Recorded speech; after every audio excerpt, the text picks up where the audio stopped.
She wasn't supposed to find them. It was a quiet Sunday morning, the kind that carried a false sense of peace, the kind where nothing feels wrong until suddenly everything is.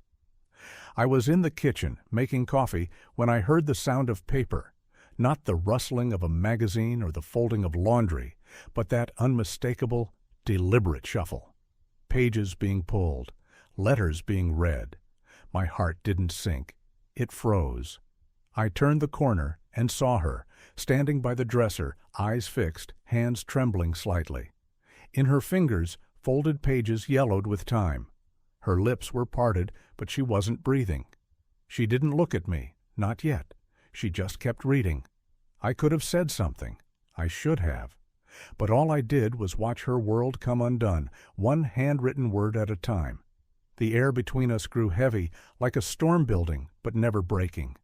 The silence was louder than anything I've ever heard. Those letters weren't meant for her eyes. They belonged to another life, a version of me I thought I'd buried deep in memory and locked away in a drawer I never expected her to open. But drawers open. People change. And some truths have a way of finding their light, no matter how far you try to hide them. That morning, everything shifted. We weren't the perfect couple, but we tried. Emily and I had been together for almost 10 years, long enough for the edges of our relationship to dull, but not so long that we stopped hoping they might sharpen again. We lived in a quiet neighborhood just outside Seattle, in a modest 2-bedroom house that smelled of old books and jasmine tea. It was the kind of place where people waved at each other, even if they didn't know your name. She was a school counselor, soft-spoken, empathetic, a woman who could sit across from a teenage girl in crisis and make her feel heard, safe. At home, she was organized, thoughtful, the kind of person who made the bed every morning even if no one was coming over. Me? I wrote copy for ad campaigns, told people why they needed things they didn't. It paid the bills, but it never really stirred anything inside me. Most days felt like beige wallpaper, forgettable, safe, and always the same. Our routine was comfortable, predictable. Morning coffee at 7:30. She read while I showered. I drove us both to work. We talked about our days over dinner, usually something she made, something I appreciated, but rarely said thank you for the right way. Our life wasn't bad, just muted. We weren't arguing, we weren't touching, we were drifting. I don't remember exactly when I started writing the letters. Maybe it was a Tuesday, maybe a Thursday night. I just remember feeling hollow. Not because of anything Emily did, not really. It was something deeper, a disconnection I couldn't name, like walking through fog and pretending you know where you're going. I started writing to someone I used to know, someone I had loved before Emily, someone I never truly said goodbye to. I didn't mail them, never intended to. They were therapy more than communication, a way to give shape to the ache I didn't know how to say out loud. I folded each letter neatly and placed it in the back of my drawer. Under old bills and receipts I figured no one would ever look through. Until that morning. Now, as she stood there holding my past in her hands, I saw something break in her. Not just betrayal, but the kind of heartbreak that comes when your version of someone collapses in front of you. She was looking at me, but not really. She was searching for a version of me she thought she knew, and realizing, painfully, that maybe she never did. She didn't yell. She didn't cry. She just asked one question. Who were these for? And that was where it truly began. I had no good answer.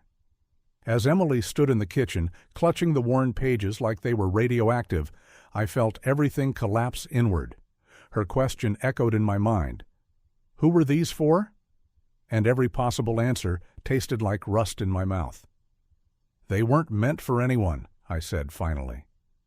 A weak defense. She didn't respond at first. She just kept reading. I watched her eyes move over the handwriting she knew wasn't casual.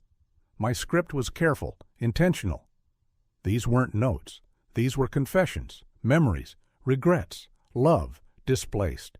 Her hands trembled slightly, or maybe it was just me shaking and seeing it in her. After a long silence, she asked, Is she someone I know? No, I said, perhaps too quickly.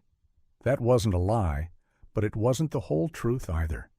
She placed the letters on the counter, each one perfectly aligned, like she couldn't bear the chaos of even one corner sticking out. Then she looked up, and I saw it. Not anger, not yet. But grief. Deep, quiet grief, the kind that doesn't scream, the kind that builds a house in your chest and refuses to move out. When? She asked. Before you, I said. Years before. Then why now? She asked. Why are you still writing to her? I didn't know. Maybe because I never said the things I needed to when it ended. Maybe because I wasn't allowed to feel what I felt then, and now it leaked out in metaphors and unsent words. Maybe because part of me missed being a version of myself that I hadn't been in years. Spontaneous, passionate, alive. I didn't mean to hurt you, I said. Her laugh was soft, almost bitter. You didn't mean to. She turned her back to me and began making tea. Habit, coping mechanism. Silence filled the space between us like fog on a cold morning. I wanted to reach for her, but my hands felt foreign. For the next few days, we barely spoke. We did the motions, work, dinner, dishes, but the warmth had gone out of the house. Everything felt sterile, like we were guests in a space we once called home. One night, I came home to find one of the letters left on my pillow. She'd underlined a sentence. I miss how she made me feel like I was someone worth chasing. I stood there for a long time. I didn't remember writing that line, but it was mine. I recognized the ache in it. Emily wasn't the kind of woman who made scenes. She let silence do the cutting. She didn't throw the letters away or demand explanations. She simply let them exist between us. Undeniable, haunting. In a strange way, it was worse than if she had screamed. I began noticing small changes. She didn't correct my laundry folds anymore. She stopped setting out 2 mugs for morning coffee. She went to bed earlier, always turned to the wall. No final good night, just a quiet extinguishing of the lamp and a shifting of the covers. Then, one evening, she asked, "Do you still love her?" I didn't answer right away, because I didn't know. The truth is, I didn't love her, the woman I wrote to, not in a real, current way. But I loved what she represented. I loved who I was when I was with her. I loved the youth, the possibility, the recklessness. "I love you," I said finally. She nodded, but I could tell it didn't land. "You didn't write me any letters," she said quietly. That's when I realized something fundamental. Love, real love, isn't just what you feel. It's what you give. It's who you write to when no one's watching. And somewhere along the way, I stopped writing to Emily. Not just literally, emotionally. I stopped seeing her as the one I wanted to give myself to. That hurt her more than any affair could have. A week passed. We sat on the porch one night, not talking. The air smelled like damp earth, and the wind carried the first hints of fall.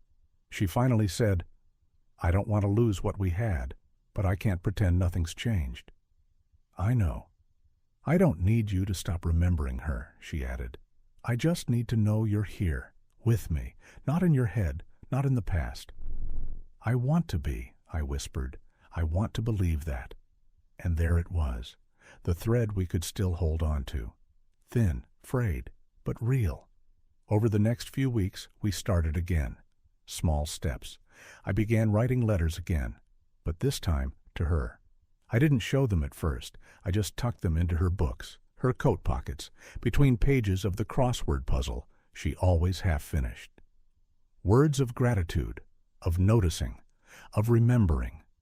Not because I owed her an apology, but because I wanted her to know she still mattered. That she was still the one I chose, not by default, but by decision. And one day she slipped a note into my lunch bag. Just 3 words. "Thank you. Still here." That was the first time I cried. Not out of guilt, out of love, out of relief. We weren't fixed. We weren't perfect. But we were trying. And sometimes that's the most powerful story of all. It was a quiet Sunday afternoon when the breaking point came. Not loud, not angry, but raw in its stillness. Emily had just finished folding laundry, and I was sitting by the window, absent-mindedly flipping through a book I wasn't reading. The kind of silence between us had grown too familiar. It was no longer awkward, it was heavy, lived in. A silence that knew your secrets better than your words ever could. "I read all of them," she said finally, not looking at me. I turned. "All of what?" "The letters. Every one." Her voice didn't shake. She had rehearsed this in her mind, probably for days. I could tell by the way she kept her back straight, like any sign of softness would break her. "They started out as memories," she continued, "but then they changed.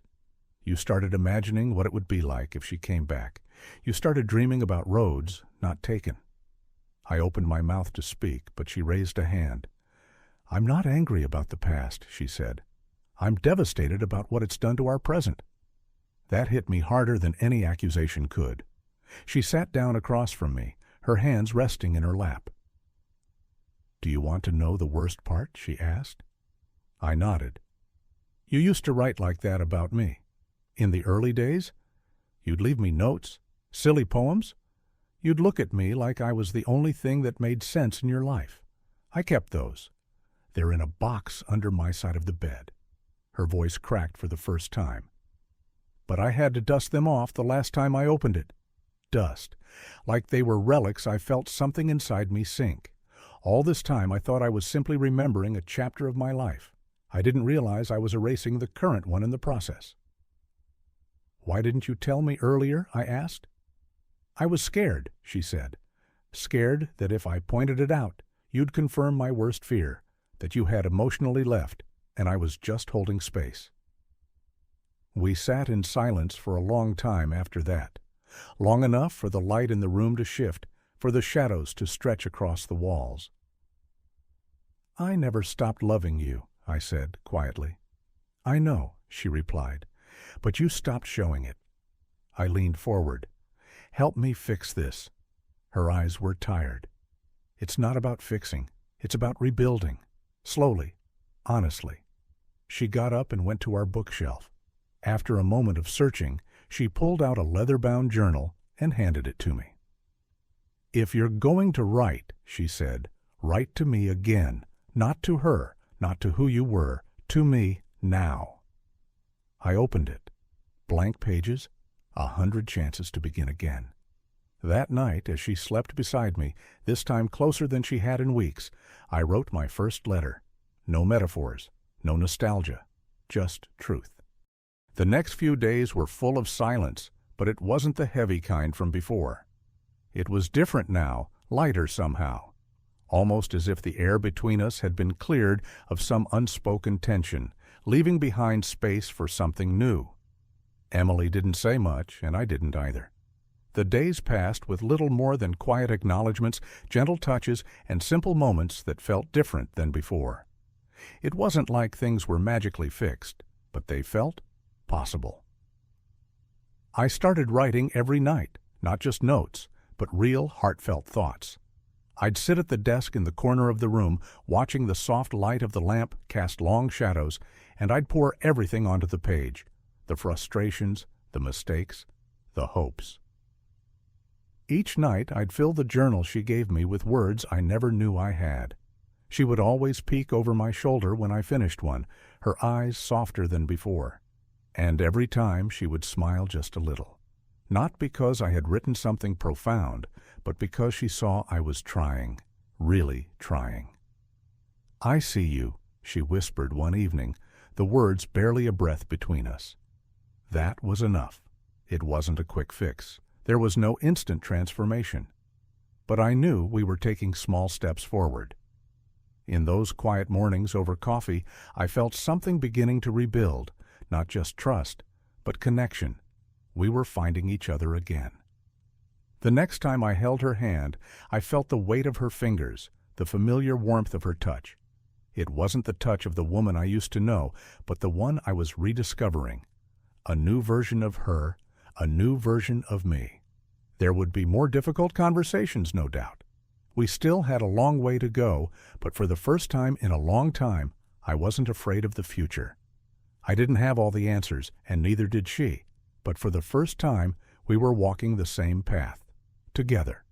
And in the quiet of that night, as I closed the journal with the last of my words for the day, I felt a glimmer of hope, a glimmer that maybe we could turn this into something stronger than what we had before. Maybe we could find our way back to each other, one letter at a time. As the days turned into weeks, I realized something important. Healing doesn't always happen in grand gestures. Sometimes it's in the quiet moments, the shared looks across the room, the unspoken understanding, the patience we give each other while we work through the past. Emily and I weren't perfect. There were still days when the weight of our mistakes felt heavy and we both stumbled. But there was something different now. We had the courage to face it together, to own our flaws and imperfections. We weren't just fixing what was broken, we were building something new. And it was fragile, but it was ours. In the end, the love letters, the ones I thought I'd hidden so carefully, became the catalyst for change. They weren't just words on paper. They were a reflection of what we once had and a symbol of what we could still find. The journey wasn't easy, but it was worth it. I didn't need a perfect ending. I needed a real one. And slowly we were creating that, one day at a time.